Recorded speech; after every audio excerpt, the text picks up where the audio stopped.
the left, a Macintosh getting ready to defend itself from the machine on the right, the machine that's already being called the Mac Basher. Stay tuned.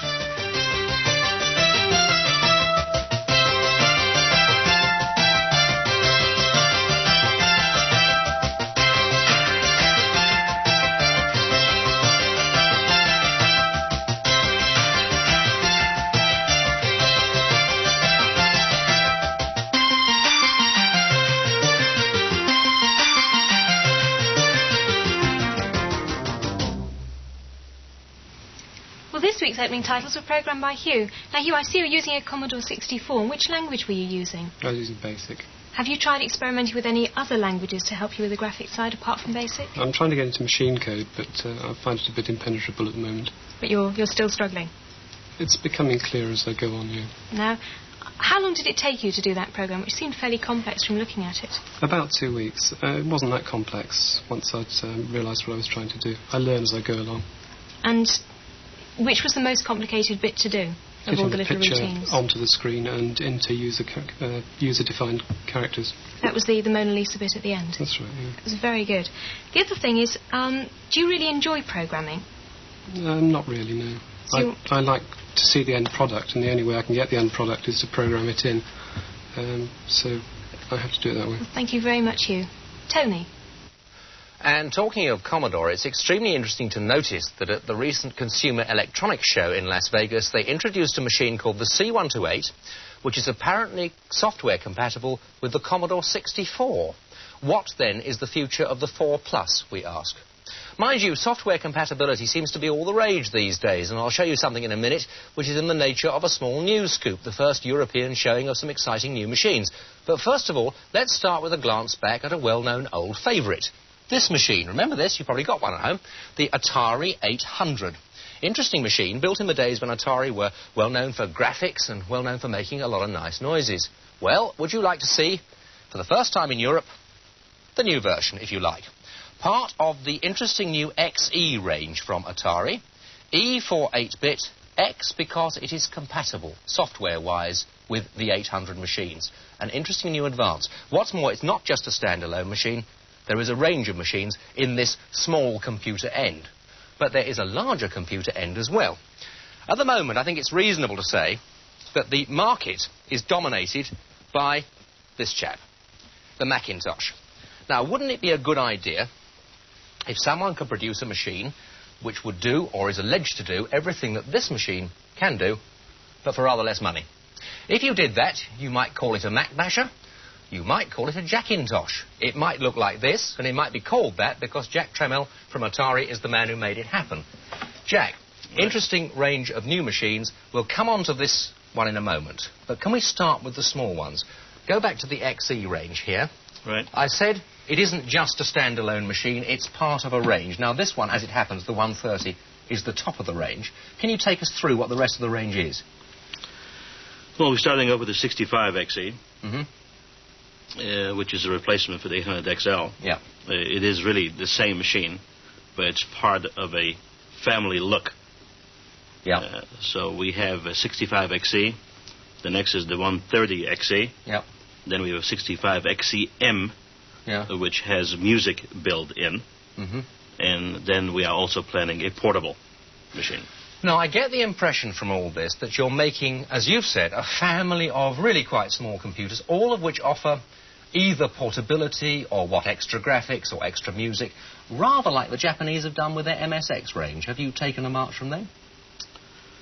No, I don't believe that the Japanese ever made it in the computer business. Well, I would expect you to say that. But presumably the idea is that I can walk into my friendly neighbourhood Atari dealer and find a machine that is particularly suited to my need. Is that your thinking behind it? That is the thinking, yes.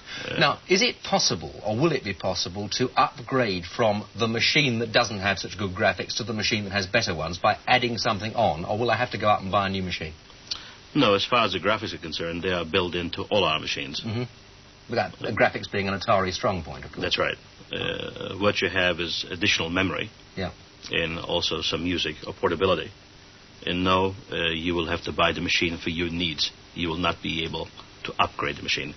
Well, at least that's an honest answer. That's right. That's fair enough. All right, the crunch question then, when we're talking about the XEs. How much and when can I buy one?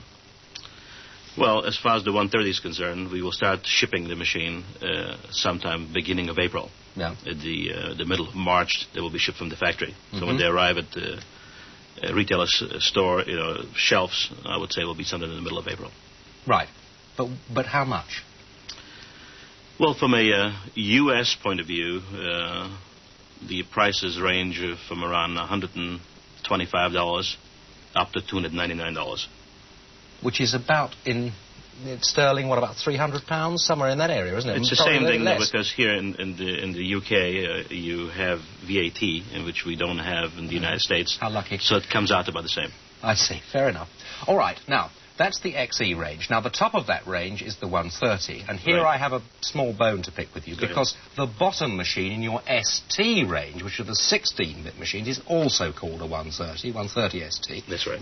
Is that a clever move to name both machines so similarly? Won't there be confusion? No, it won't be, because the 130 stands for the memory. Yes, fair enough. You see, and they both have the same memory.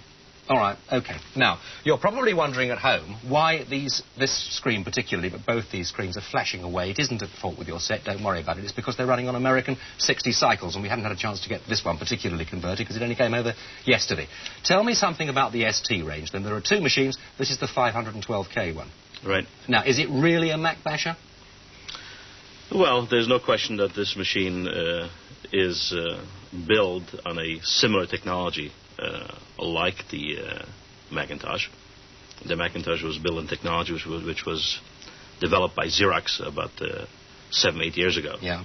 And we have a very similar technology to it. Now, you're using the GEM operating software, which is a digital research thing, correct. Isn't it? That's right. And can you just give us a quick flash on the screen? I don't know whether we can see it too clearly at home because of this terrible flashing, but it's got the mouse and the pull-down facility. Here we go. Yeah.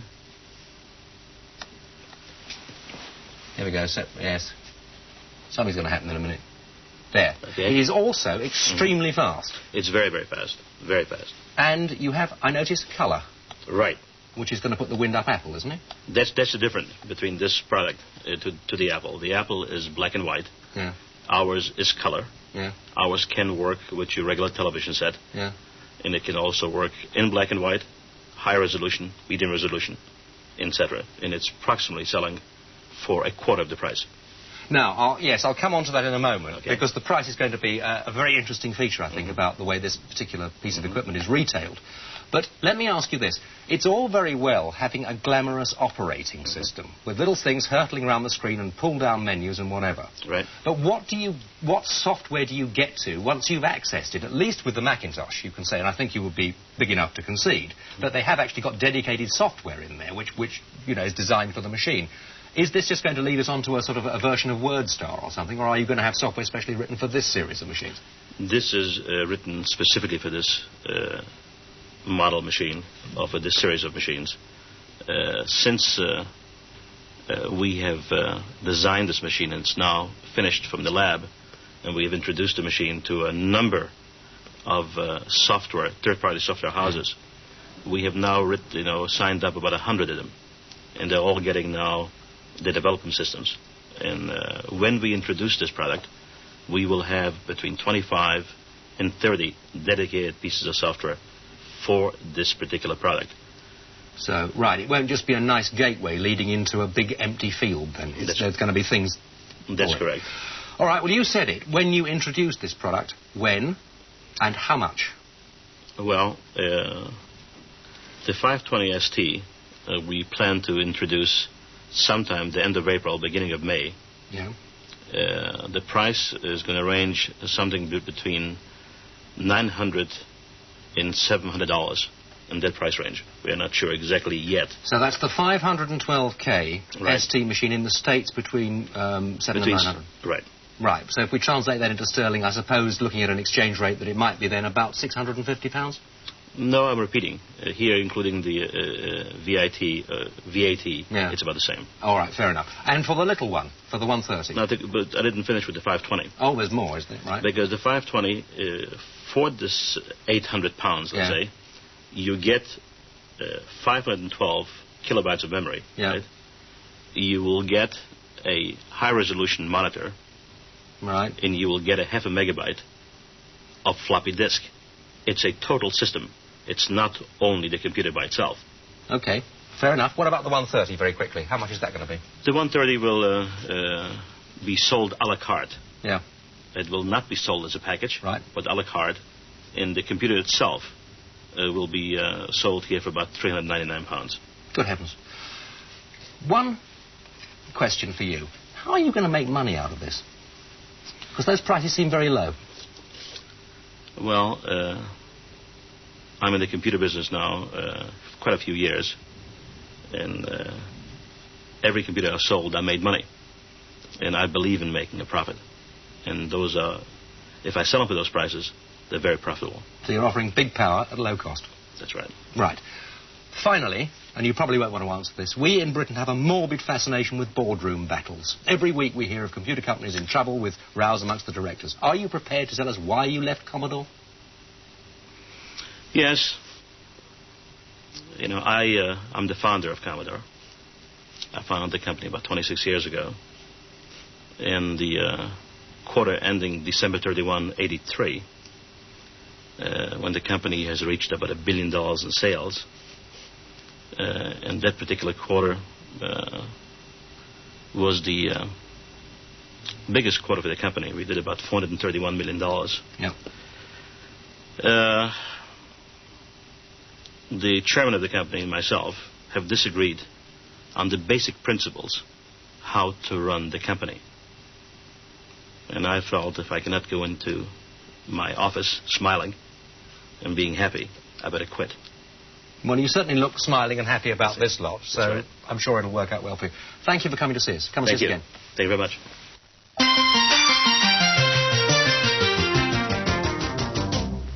Obviously a busy man off to catch the plane to his next appointment.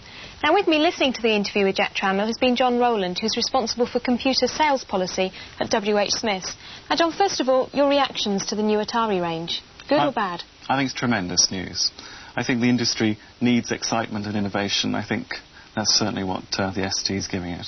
All right. Now Jack mentioned that we should be having the computers arriving in the stores sort of March, April time frame. How right do you reckon that is?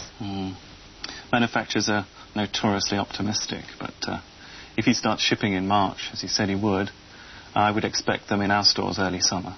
I take it for granted that you will be stocking the new Atari Oh, range. yes, I think you so. will be. The other thing was software. Computers don't sell on their own. They have to have software to go with them. That's right. He mentioned he had a great commitment, sort of over 100 software houses Yes. beavering away. Software takes some time as well. I'm afraid it does. A minimum of 9 months and then possibly 18 months before the real volumes come out. These machines are complicated and they need all sorts of development tools which take time. Right. So I don't expect to see a lot of software until middle of next year. The other thing is WH Smiths have two real sort of outlets for computers. You've got the retail outlet plus also the business stores. That's right. Which store will you be putting them in? Initially we put it into retail. I think if it proves itself and lives up to its promise, then I think we might move it into the business centres later. Do you see that as a problem, that, you know, people who have come from a games background, such as Atari and some of the software companies, may have a perceived problem breaking into the business world? Yes, they have a brand image problem in that they're perceived as simply a games machine company. Now, the other thing is that Commodore have hinted that they would be bringing out a similar machine. You got any inside news on that? I haven't at all. Guy's been asking me that very question. And the news I have is that there's no news so far. And no news may not necessarily be good news. I think so. Well, John, thank you very much. Thank you. Well, whether or not there is a perceived image problem with companies like Atari producing machines which I would have thought were ideal for small businesses, you've got to hand it to Jack Trammell's boys. They have, it seems, produced power without the price, or at least that is the threat. Jane. The entry of Atari into the 16-bit marketplace and the imminent arrival of Jack Trammell's former company Commodore into the business market means an exciting time ahead for the software houses. From the customer's point of view, a wide choice may be a good thing. After all, it makes good business sense to avoid committing yourself to one particular manufacturer. But there's a problem, because if you've an office full of micros, it also makes sense to link them, so they can share files and peripherals. And with fast laser printers at £4,000 each, sharing resources has got to be the way forward. The ideal will be a sort of mix and match network, into which any computer could fit. But there are almost as many different software and hardware standards as there are computers. However, could you make this IBM PC, this HP 150, the DEC Rainbow and the Apricot Portable all agree on a common format so they could swap data or use the same printer? To show you what we mean, we've set up a whole office full of computers linked into a network. Now, although these are all ACT machines, it won't be very long before IBM PCs could be running alongside them. In fact, any computer using the latest Microsoft MS-DOS operating system, and there are over 3 million of those. ACT are the first company in the world to implement Microsoft networking.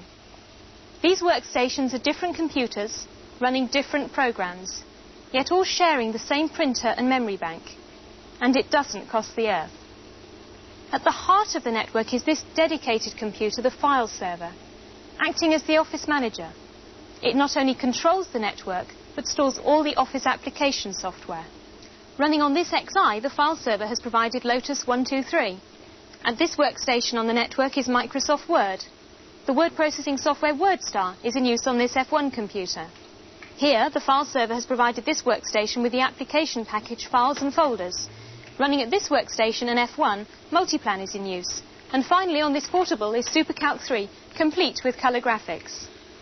Well, Dorina, you're the human office manager. We've seen how all the software works, but can you tell me why is the ACT network so different?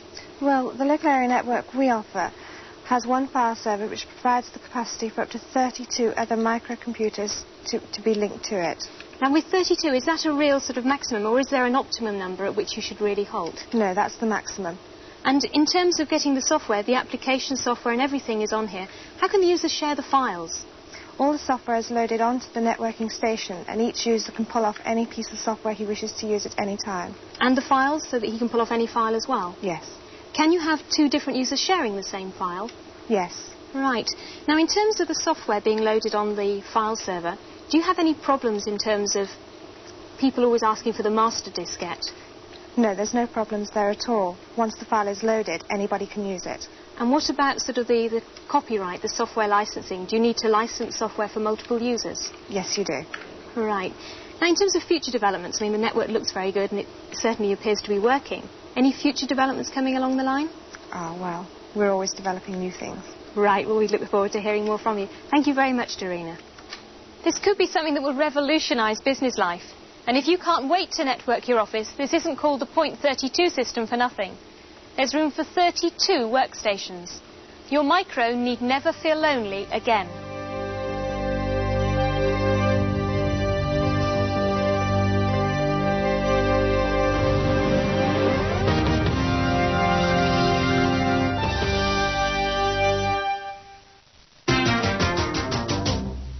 Hello, in keeping with the international flavour of this programme, we're going to take a look at two databases in the States, CompuServe and what I'm logged into now, which is The Source.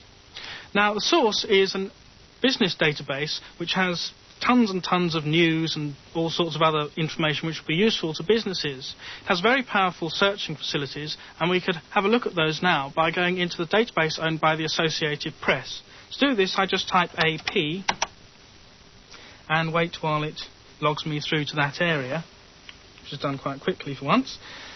OK, we have a number of different things we can search under. I'll choose option 5 here to search all stories. We have a number of ways of searching as well. We can search by keyword, by date, or if we press return here, we get all the stories on the whole system. Now, obviously, getting all the stories will be an awful lot, so let's just search for by keyword. And, well, let's try looking under Atari. They're on the programme today. Now, while that's searching... Oh, no, we've just got to enter the date here. Here I'll enter the date... well, let's look at stories from the beginning of this year. So I'll enter 1/1 for the 1st of January onwards. Now, while that's searching, I'll tell you how much it costs. To join up, it costs $50 as a registration fee. Thereafter, it's $16 per hour in prime time and $8 per hour in cheap time, and these times are local to the United Kingdom. Now, we can see the story it's produced here is in fact about Warner Communications, who of course used to own Atari before Jack Tramiel bought it and it's just about their financial results. Now, another system in the States, which is extremely popular, is CompuServe. Now, CompuServe is aimed squarely at the consumer market, and it's actually based in Columbus, Ohio, on 40 DEC 10 mainframe computers, so it's pretty large, as you can imagine. Now, the most interesting feature of the whole system is the CB simulator. You've heard of Citizen Band's radio. Well, this is Citizen Band computing. Users can chat to each other through their keyboards. Now, I'll go onto that system by typing Go CB1. And it pauses while it changes from one mainframe to another. OK, now, just as in CB radio, everyone has a handle, I go on under the handle UK Ben, because I'm calling from the UK. Again, as with CB radio, we also have channels. So let's take a look on channel 8, where there are in fact 12 users.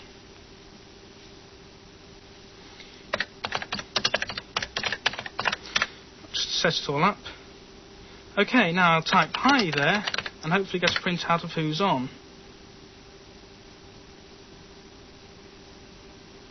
OK, now let's say hello to Beckett, who's one of the people who's on the system. As you notice, as I type things in, when messages come through, they tend to get jumbled up with what I'm typing. You do get used to this after a while, but it does, for new users, it's particularly confusing. Ask where all they're calling from.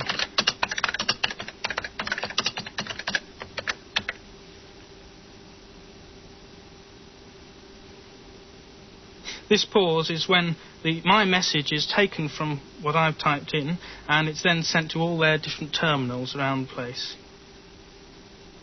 OK, there's someone calling from Connecticut there, Pennsylvania, San Francisco, and so on. I'll tell her that I'm calling from London. Oh, I missed out in there. Well, CompuServe costs $20 to join up, and thereafter it costs $12 per hour at expensive time and $6 per hour at cheap time. Now, these times are local to New York, so you have to remember the time differences. One of the problems with trying to join CompuServe is that at the moment they have an anti-British policy, it seems. So to get hold of a starter ID, you'll have to either go to the States or get a dealer in the States to send you one over to Britain. Well, while Ben's been chit-chatting to the States, Guy's been trying to find out the latest news over here. So what's new this week, Guy? Well, as you can see, they've given me a robot to play with, Jane. This one costs about £80, and it's for anybody who is jealous of our little ZX81 trundle, because this one works very well with the Spectrum. It's primarily meant to work with Logo, the language, as a sort of super turtle, but its designers say you can use it for pretty useful things. One of the things they have in mind is a dressmaking program for it. You pick your design from your patterns, you feed in your measurements, and it draws the pattern on paper with that little pen it has there. Robin Bradbeer, the man behind the robot, says he hopes to do for robotics what Sinclair did for micros. I suppose you could say he started out on the right foot, apart from the low price. He did promise me he'd have this ready in February, but won't actually deliver until April. From America, exciting news about Atari, from our reporter John Dvorak. Tramiel has reportedly found a way of getting cheap hard disks for the machine. Apparently he's found a supply of 15 megabyte disks from Tandon.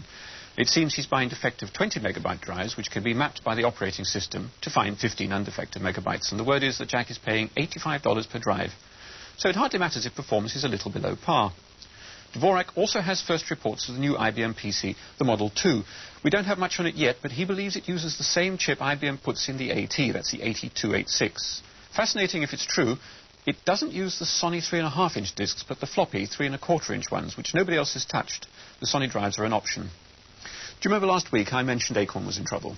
I remember that every week you mentioned somebody's in trouble, yes. Well, I hope you also remember I said that Olivetti was prowling around looking to buy the company. Well, Olivetti has come to the rescue and has taken control of Acorn. And the 4 divisional managing directors I mentioned last week have been appointed, which is very good news. When Acorn was just a little seedling, I think it made sense for just the 2 people to run it. But the size it is today, it's really time the financial controller was allowed to sign the checks, which my source tell me he wasn't, unlikely though it sounds. Mind you, bigger companies can get it wrong.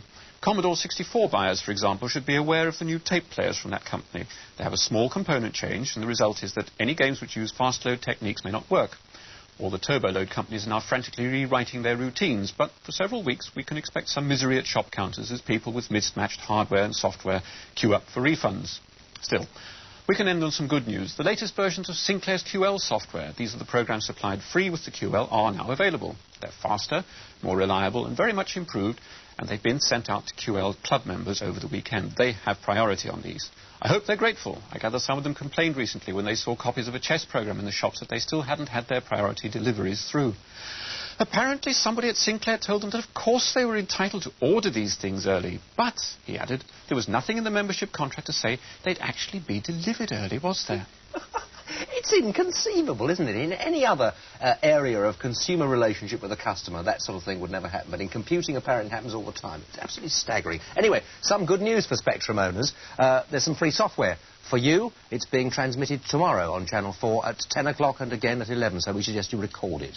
And of course, next week we'll be transmitting the first LightPen software, so you have 1 week left into which you can finish building your receivers. The software next week will be for the BBC Micro. And we'll be back next week. In the meantime, you can talk to us by using our Prestel mailbox on page 7776. Or, of course, you can talk to each other on the HomeLink Bullet service. Remember, the ID is 10-4s and the password is 4-4s. And why is this? Because, of course, we're on Channel 4, which is where we will be at the same time next week with another edition of 4 Computer Buffs, in which we hope to bring you all that is new and some of the things that perhaps are slightly revolutionary from the engaging world of microcomputing. Till then, bye-bye.